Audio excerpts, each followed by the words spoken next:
Good morning. We're going to wait a minute to let people trickle in and then we will get started.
Hi, everyone. Thank you for joining the Novacoast July Threat Landscape Briefing. We will be doing a Q&A at the end, so feel free to write any questions in there or in the chat. I will now be handing it off to Bryce. Thank you. Good afternoon, everyone. Thanks for joining this month's threat briefing.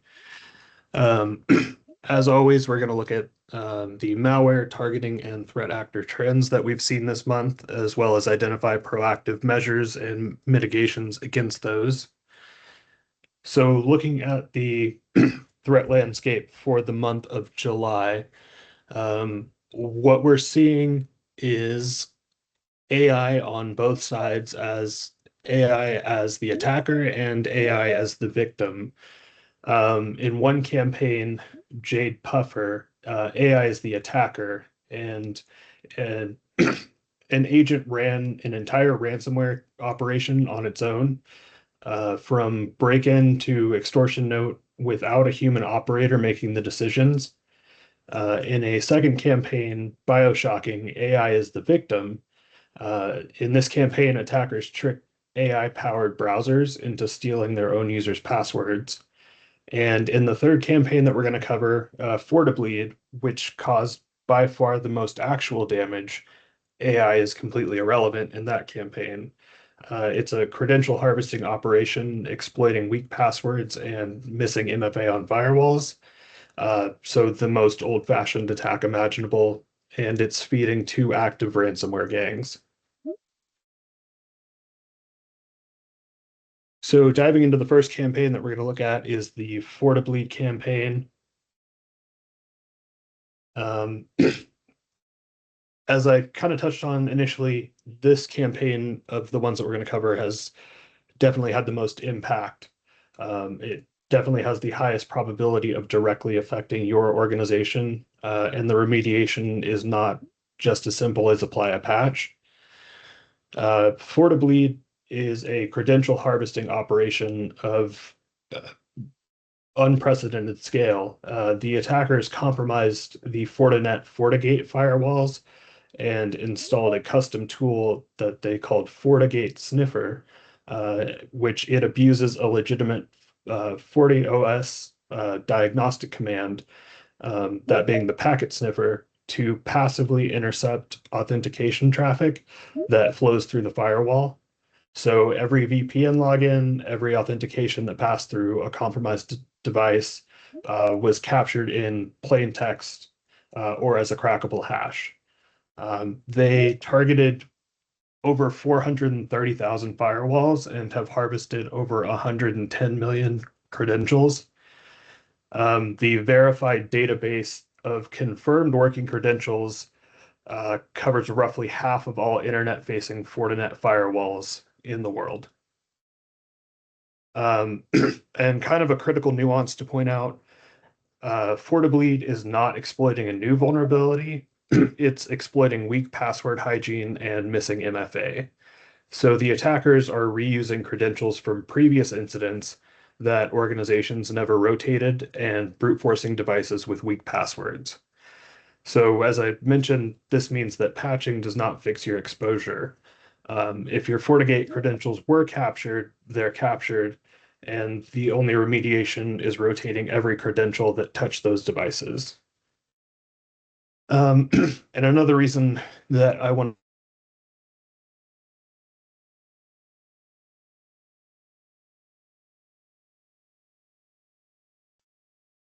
credentials, sorry, I'll cut out for a second. The credentials aren't just being collected, they're being passed off to two active ransomware gangs, um, Ink Ransom and Lynx. So again, the credentials aren't just being collected, they're actively being used to deploy ransomware. Uh, Diving into the attack chain for FortiBleed, um, demonstrates how a pure credential campaign escalates into full ransomware without requiring any exotic tooling at any step of the process. Initial compromise is the least sophisticated part.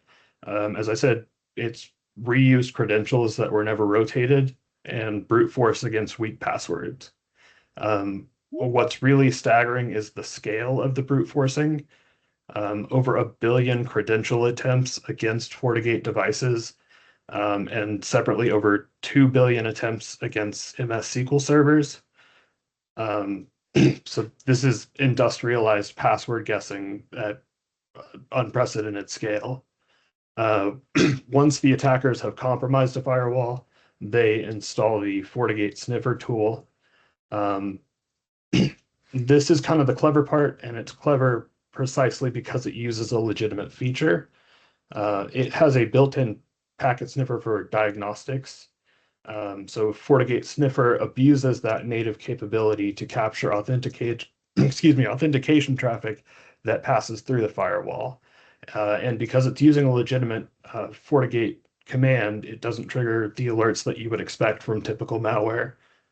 The firewall then becomes a credential harvesting sensor for everything that authenticates through it. Um, from there, the chain is standard identity-based intrusion. Um, they use the harvested VPN credentials to get in, move to the domain controller, escalate to domain admin. Um, so far, there's been over 350 confirmed targets that they've completed the full attack chain on. Um,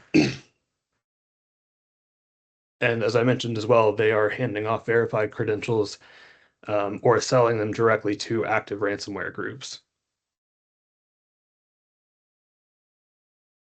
Uh, Detection for the FortiBleed campaign is a mix of configuration integrity and checking on the firewalls themselves, and excuse me, identity anomaly monitoring downstream. So on the firewalls, the FortiGate sniffer tool, as I mentioned, abuses the native diagnose sniffer command. So looking for sniffer sessions or processes that shouldn't be running. If you do find the sniffer session running that no administrator initiated, that's your smoking gun. On the identity side of things, the VPN authentication anomaly, um, that catches the downstream use of any harvested credentials. So things like impossible travel, dormant accounts that are suddenly active, logins from unexpected country. These are the signals that harvested credentials are being used. Um, Looking into hardening and response here, um, as I mentioned, the biggest thing is rotating all of the credentials that would have touched any internet-facing FortiGate device. Um, enforcing MFA everywhere. As previously mentioned, kind of the root enabler of this campaign is missing MFA, uh, restricting exposure. So any FortiGate management interfaces should absolutely not be internet facing if possible. Um, and lastly, firmware and config integrity. So if you suspect any of your FortiGate devices are compromised, re-image them from known clean firmware.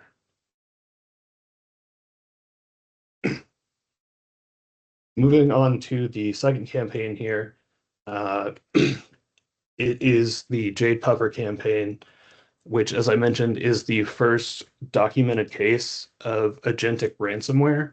So, a complete extortion operation that was driven end to end by an LLM with no human operator making any of the tactical decisions. Um,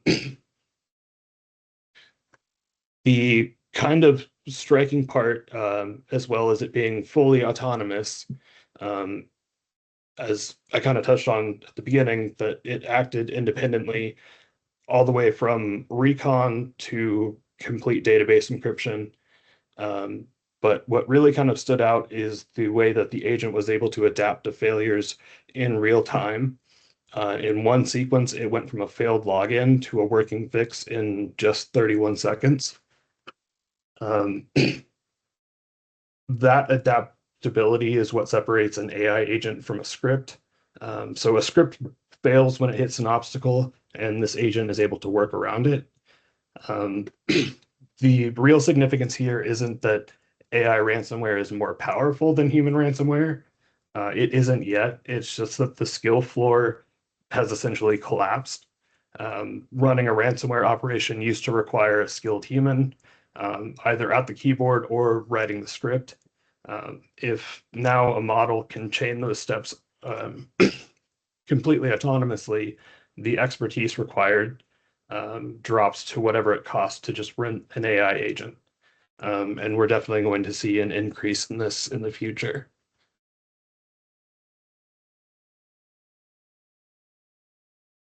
Um, Diving into the technical details and attack chain, um, it's instructive because it's so ordinary. Um, as I said, the model didn't use any novel techniques, just that it's was able to adapt and use standard techniques to complete a full kill chain. So in this instance, entry was through Langflow, which is an open source framework for building AI applications. So a vulnerability in Langflow that was patched over a year ago. Um, this is a year-old known patchable flaw, and the victim simply hadn't patched it. Langflow servers are attractive targets for a specific reason. Because they're AI adjacent, they frequently hold API keys and cloud credentials for any of the services that they connect to. So a neglected Langflow box is a treasure chest of credentials for any attacker.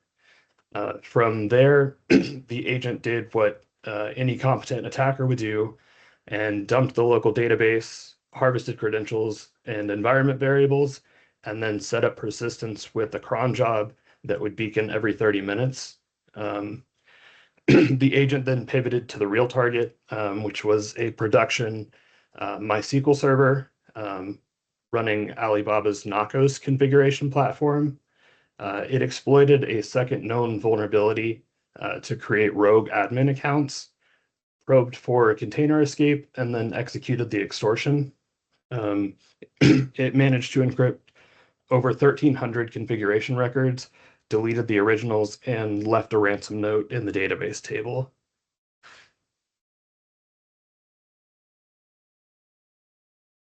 Uh, for detection for Jade Puffer splits into two priorities. Um, Catching specific IOCs and, more importantly, hardening the class of asset that made it possible. Um, for the IOCs, there's the IP address and typical pattern that you would see for the beacon activity. Um, the more important action is the asset inventory. So verifying, do you have lang flow anywhere in your environment? For most organizations, that can be hard to answer because lang flow and tools like it get stood up by developers and data scientists experimenting with AI. And these often end up outside of central IT inventory. They're often internet facing and often hold cloud credentials. So those shadow AI development boxes are exactly what this campaign is targeting. Um, the broader behavioral signal worth building detection around, excuse me, is velocity. Agentic attacks are fast and adaptive. So again, it launched 600 plus payloads. It was able to adapt in 31 seconds. Any human operator doesn't generate that volume and speed. So if you see rapid, high volume adaptive payloads, um, that velocity itself has become a signature of AI-driven attacks. As these become more common, that behavioral pattern will be one of your better detection angles to catch campaigns like this. Apologies, I'm losing my voice.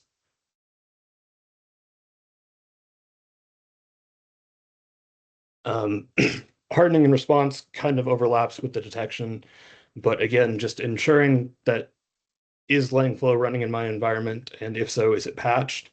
Um, Try and create an inventory of any AI dev tools that may be running across your environment. These are proliferating faster than security teams can keep track of. Um, for any AI adjacent servers, these should definitely not hold any long-lived cloud credentials or provider API keys in the environment variables. Um, and lastly, continuous exposure management. So a quarterly assessment is now not good enough, kind of like we mentioned with the velocity and adaptability of these AI agents when an attacker can move in minutes.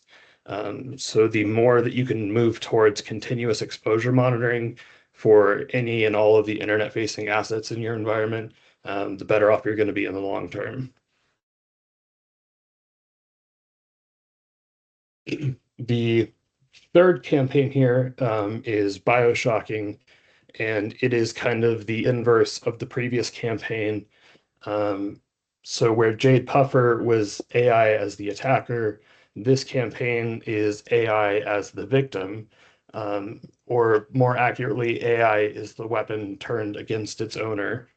Um, so agentic AI browsers, so things like ChatGPT Atlas, the Claude Chrome extension, and others can act on your behalf inside of your browser. So they can click, read, navigate, and operate, excuse me, operate inside accounts that you've already logged into.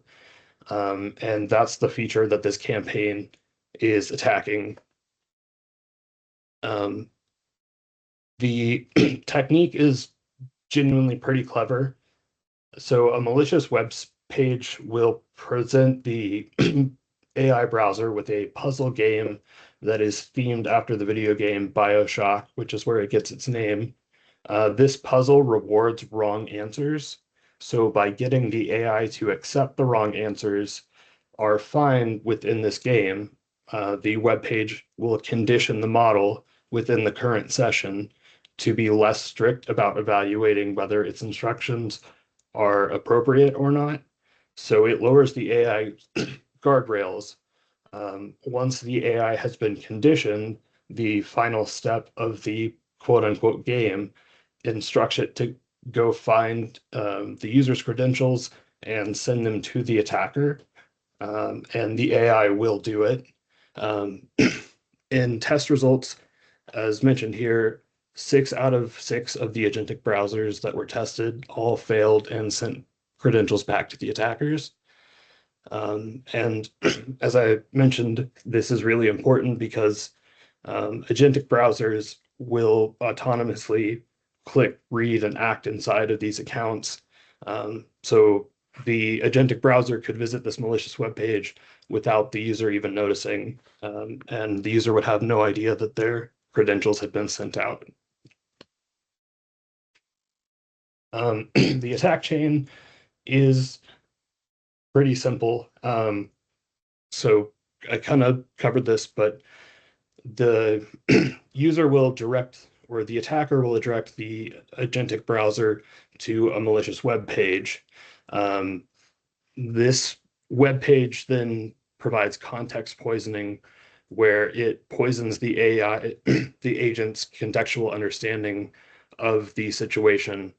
Um, by rewarding wrong answers, it conditions the agent to accept that its normal safety evaluations don't apply. And after it has been progressively trained to lower its guard, then the final step is to visit a location like a GitHub repo or the browser's stored credentials and share them to quote unquote complete the game. Um, it will then, like I said, exfiltrate the data back to an attacker controlled endpoint. Um, and the access inheritance problem with the agentic browsers is a large issue. As I mentioned, the agent operates within the user's active browser sessions and permissions. So whatever the user can access, the compromised agent can access as well. So things like any internal tools, repositories, work accounts, etc., would all be able to be exfiltrated to an attacker without the user being aware. Um, for detection, creating an AI browser inventory, which I kind of touched on with the previous campaign. As AI tools become more prevalent, it's more and more important to keep an inventory of what is deployed across your environment. Scope limitation. So if you are using agentic browsers, make sure that they are configured with the minimum access necessary to operate, as well as revoking agent access to any sensitive accounts, repositories, and internal tools. Network egress monitoring as well. So monitoring for any agentic browsers that are making outbound connections. Obviously, making connections to unexpected endpoints is going to be your big red flag in these scenarios. And then lastly, at a policy decision level, as an organization, consider whether agentic browsers should be permitted on devices that do have access to sensitive systems at all, given the current state of this vulnerability class. Um, and kind of lastly here, touching on prompt injection as a new and emerging threat class itself. Um, Indirect prompt injection is the defining unsolved security problem of agentic AI. And this same flaw applies to any AI agent, excuse me, that reads untrusted content. So things like email assistants, coding agents, customer service bots. Um, the browser in this case is just the most visible surface. Uh, as I mentioned, that most organizations are adopting AI agents and tools faster than they're able to build governance for them. So often we see situations where agentic AI is running in production, often without any meaningful security team involvement. Um, and a couple related disclosures from this month that kind of fall in the same threat class. The cursor IDE zero-click prompt injection and the Claude Code attacks by using harmless-looking repositories to hijack developer machines. Um, so this agentic AI attack service is continually expanding across the entire tooling ecosystem, especially as it becomes more and more prevalent, especially in production environments. Um, Thank you. And if anyone has any questions, we can take those now.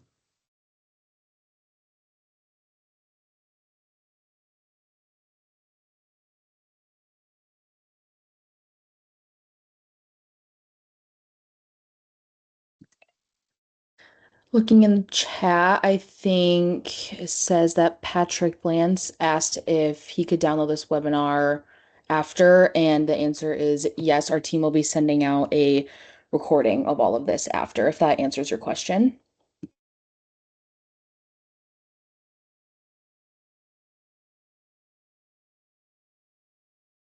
All right, I'm not seeing any more questions come through. Um, thank you again, everyone, for joining. Our team again will be sending out the recording and the slides soon. Thank you so much. Thank you.